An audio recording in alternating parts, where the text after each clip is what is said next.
नमस्कार। ये आकाशवाणी पटना है। अब आप खालिद रशीद से प्रादेशिक समाचार सुनिए। केंद्रीय कपड़ा मंत्री गिरिराज सिंह ने कहा है कि टेक्सटाइल सेक्टर में तकनीक को बढ़ावा देकर इस क्षेत्र से जुड़े लोगों की आय में वृद्धि के प्रयास किए गए हैं। दिल्ली में विभिन्न शोध संस्थानों की समन्वय समिति की बैठक में श्री सिंह ने इस क्षेत्र में नए प्रयोगों को प्रोत्साहन देने की बात कही। उन्होंने कहा कि प्रधानमंत्री नरेंद्र मोदी के नेतृत्व और उनके मार्गदर्शन में कपड़ा क्षेत्र में प्रौद्योगिकी को महत्व देकर हम लगातार आगे बढ़ रहे हैं। केंद्रीय मंत्री जीतन राम मांझी ने कहा है कि पुनर्गणना कराने के उनके बयान को गलत अर्थों में पेश किया गया है। श्री मांझी ने पटना में संवाददाताओं से बातचीत करते हुए कहा कि उन्होंने 2020 के चुनाव में टिकारी विधानसभा क्षेत्र से पार्टी उम्मीदवार अनिल कुमार को पुनर्मतगणना कराने की मांग करने को कहा था। इस बयान को विरोधी दलों ने गलत तरह से प्रस्तुत किया है। इधर राजद विधायक गौतम कृष्ण ने कहा कि चुनाव आयोग को जल्द टीम गठित कर श्री मांझी के बयान के आधार पर विधानसभा चुनाव की निष्पक्ष जांच करानी चाहिए। महाराष्ट्र के नागपुर में एक औद्योगिक इकाई में पानी की टंकी फटने से बिहार निवासी 6 मजदूरों की मौत हो गई, जबकि 9 अन्य घायल हो गए। ये घटना MIDC बूटीबोरी इलाके में स्थित एक सोलर पैनल बनाने वाली फैक्ट्री आवाडा इलेक्ट्रिक प्राइवेट लिमिटेड में हुई है।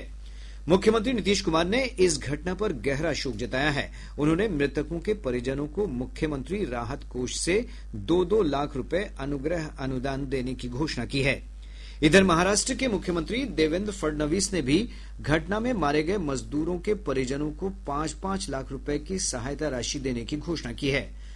कंपनी ने भी पीड़ित परिवारों को 30-30 लाख रुपए देने पर सहमति जताई है।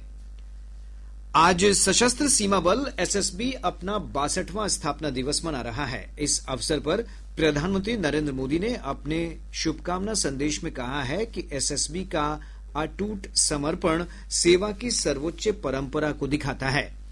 केंद्रीय गृह मंत्री अमित शाह ने सोशल मीडिया पर पोस्ट में बल के जवानों और उनके परिवारों को शुभकामनाएं देते हुए कहा कि देश की सीमाओं की रक्षा करने से लेकर संकट के समय तक नागरिकों के साथ खड़े रहने तक सशस्त्र सीमा बल ने हमेशा देश को गौरवान्वित किया है। इधर SSB पटना सीमांत मुख्यालय की ओर से इस अवसर पर कई कार्यक्रम आयोजित किए जा रहे हैं। प्रादेशिक समाचार आप आकाशवाणी पटना से सुन रहे हैं। राज्य के सभी पुलिस लाइन में आवासीय विद्यालय खोले जाएंगे। उप मुख्यमंत्री सह गृह मंत्री सम्राट चौधरी ने पटना में आयोजित एक कार्यक्रम में ये घोषणा की है। उन्होंने कहा कि इन विद्यालयों की स्थापना नवोदय विद्यालय की तर्ज पर होगी। इन विद्यालयों में पुलिस लाइन में रहने वाले कर्मियों के साथ ही थानों में तैनात पुलिस कर्मियों के बच्चे पढ़ेंगे।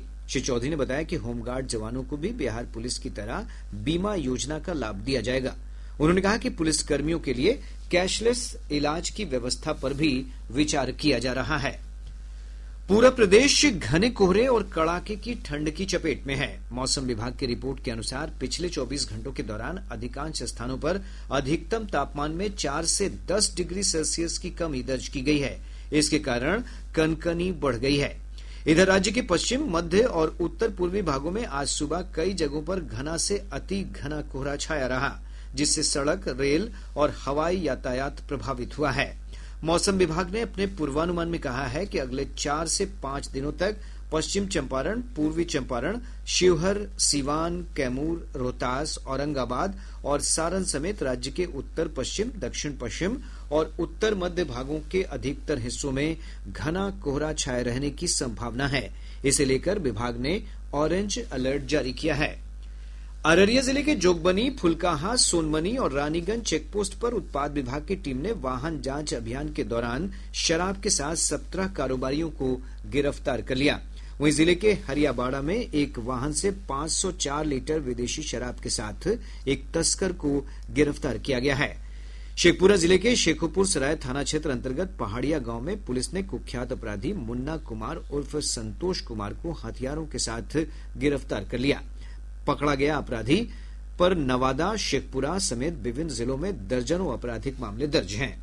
सुपौल जिले के त्रिवेणीगंज थाना क्षेत्र अंतर्गत नरहा गांव में शराब कारोबारियों के ठिकाने पर छापेमारी करने गई पुलिस टीम पर असामाजिक तत्वों ने हमला कर दिया। इस हमले में 2 पुलिसकर्मी घायल हो गए। उग्र भीड़ पर नियंत्रण के लिए पुलिस को हवाई फायरिंग भी करनी पड़ी। इसके साथ ही आकाशवाणी पटना से प्रसारित प्रादेशिक समाचार का ये अंक समाप्त हुआ।